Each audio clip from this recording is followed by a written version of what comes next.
السلام علیکم ناظرین، میں آپ کا میزبان محمد انس۔ آج ہم پڑھیں گے علامہ اقبال کی مشہور زمانہ نظم خضر راہ۔ یہ نظم بی اے پروگرام اور بی اے اردو آنرس میں پڑھائی جاتی ہے۔ علامہ اقبال کی طویل ترین نظموں میں سے ایک نظم ہے۔ نظم کا عنوان ہے خضر راہ۔ خضر علیہ السلام اور شاعر کے مابین ایک مکالمہ ہے جو علامہ اقبال نے نظم کے حوالے سے پیش کیا ہے، نظم کے ذریعے سے پیش کیا ہے۔ خضر علیہ السلام کا تذکرہ قرآن میں بھی آتا ہے، تاہم ان کے بارے میں جو مختلف روایات مشہور ہیں ان میں یہ ہے کہ اللہ نے ان کو ایک طویل عمر عطا کی ہے اور ان کا یہ کام ہے کہ یہ بھٹکے ہوئے کو راستہ دکھاتے ہیں۔ شاعر کی ان سے ملاقات ہوئی ہے اور اس کا تذکرہ اس نظم کے اندر ہے۔ پہلا بند آج ہم سمجھنے کی کوشش کریں گے۔ شاعر کہتا ہے کہ ساحل دریا پہ میں ایک رات تھا محو نظر، گوشۂ دل میں چھپائے ایک جہان اضطراب۔ ایک دن میں دریا کے کنارے پر بیٹھا ہوا تھا، اس رات میرے جی کے اندر، میرے دل کے کونے میں جہان اضطراب، ایک جہان کی بے چینی اور بے قراری اور اضطراب کی کیفیت تھی۔ میں اس رات بہت الجھن میں تھا اور بہت سی سوچوں میں گم تھا۔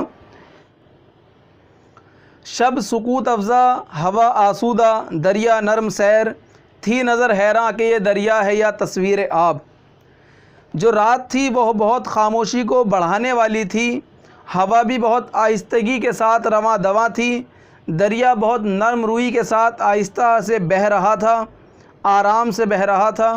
سکوت افزا یعنی خاموشی کو بڑھانے والی وہ رات تھی اور دریا بھی بہت آہستگی کے ساتھ بہہ رہا تھا۔ میری نظر حیران تھی کہ یہ میں دریا کو دیکھ رہا ہوں یا دریا کی تصویر کو میں دیکھ رہا ہوں۔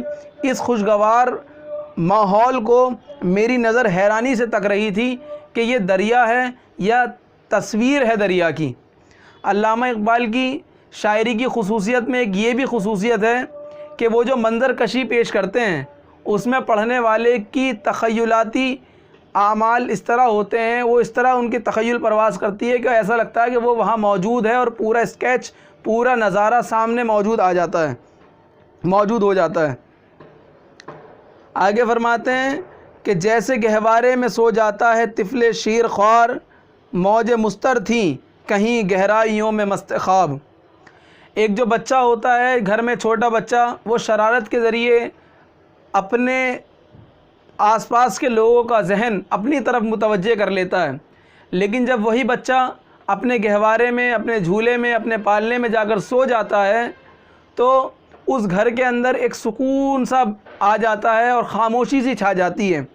تو اس مثال کے ذریعے علامہ اقبال فرماتے ہیں کہ جس طرح ایک چھوٹا سا بچہ جو دودھ پیتا بچہ ہے، جو شور و غل کرنے والا ہے، جب وہ گہوارے میں اپنے پالنے میں جا کر سو جاتا ہے تو ایک خاموشی سی چھا جاتی ہے۔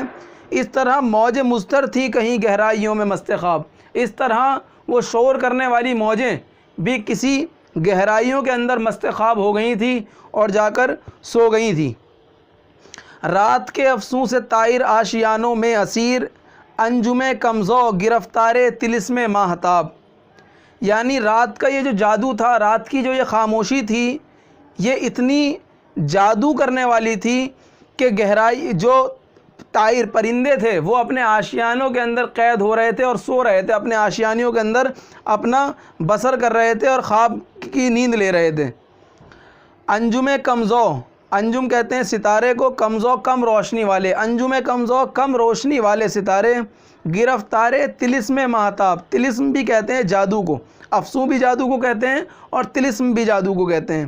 یعنی جو کم روشنی والے ستارے تھے وہ بھی مہتاب یعنی چاند کے جادو کے اندر، چاند کی روشنی کے سرور کے اندر کھوئے جاتے تھے۔ اس کیفیت میں آگے کیا ہوتا ہے، علامہ فرماتے ہیں دیکھتا کیا ہوں کہ وہ پی کے جہاں پیما خضر، جس کی پیری میں ہے مانند سحر رنگ شباب۔ یعنی اس کیفیت میں نے دیکھا کہ وہ شخص جو ساری دنیا کا گھومنے والا ہے اور ساری دنیا کا گھومنے والا قاصد ہے، لوگوں کو پیغام پہنچانے والا بھی ہے اور لوگوں کو راستے بتانے والا بھی ہے، وہ میرے سامنے روبرو ہے۔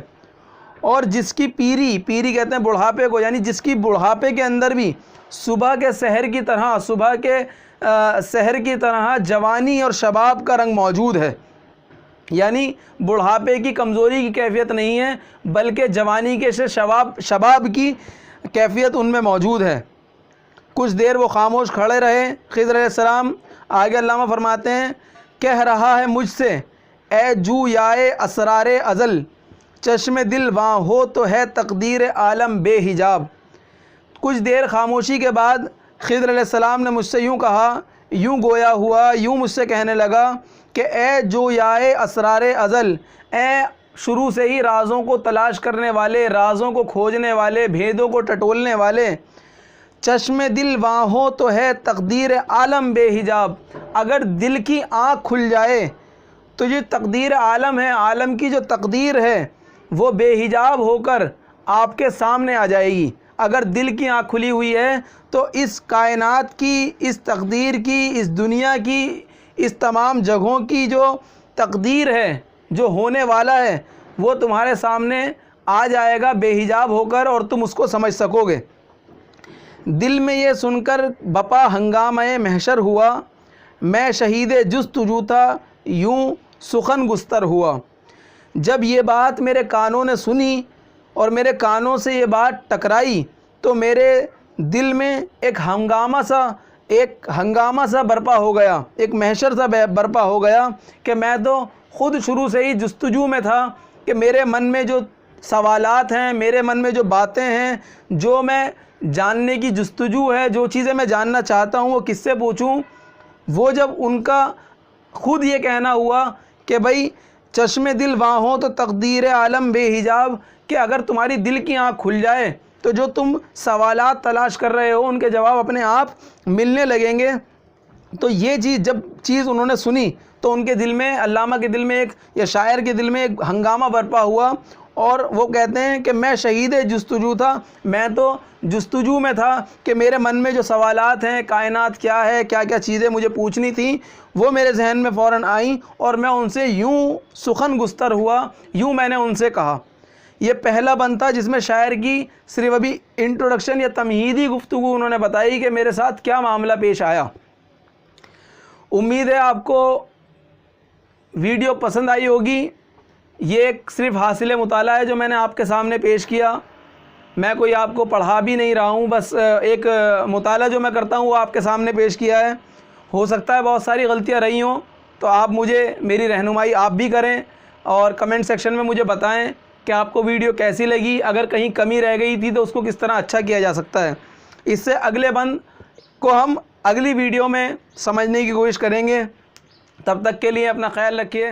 اللہ حافظ، بہت بہت شکریہ۔